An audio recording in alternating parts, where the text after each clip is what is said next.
If 25 people had not died on Saturday night, the Luthra brothers would still be regarded as upstanding citizens of this country by their friends, their colleagues, their families, their employees, and their followers. They would still be the same young Delhi entrepreneurs who hid in plain sight, broke every rule in the law book, paid their way to profits, and basked in the glow of influence. Because that's what the paper trail tells us. Today, as NDTV broke the first images of Gaurav and Saurabh Luthra, handcuffed in the tropical paradise of Phuket in Thailand, it marked the beginning of the great unraveling of two men who thought the system was a toy and this country was their playground.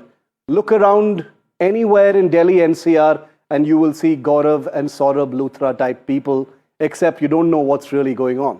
It's been 5 days since the tragedy in Goa, and all we have begun to uncover is the expanding size of their wheeling dealing. NDTV has systematically exposed a web of shell companies, their own driver passed off as the club's operational head, 42 companies linked to the same address, most of them existing only on paper.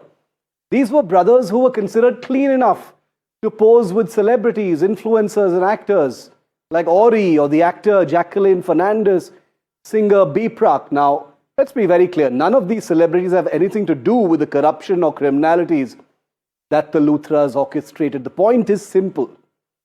The brothers were big enough, rich enough, and connected enough to be in the same frame as these well-known people.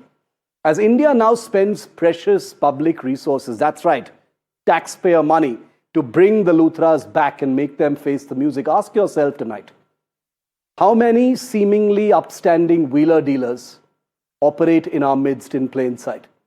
For every honest businessman in India, how many are like the Luthras, paying their way to profits and living life king size?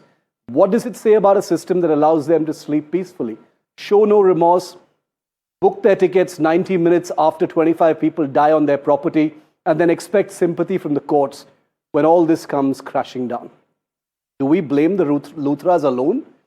Or do we also blame the system that enabled them? Because for a country that calls itself the world's largest democracy with massive aspirations, the story of the Luthra brothers should terrify us.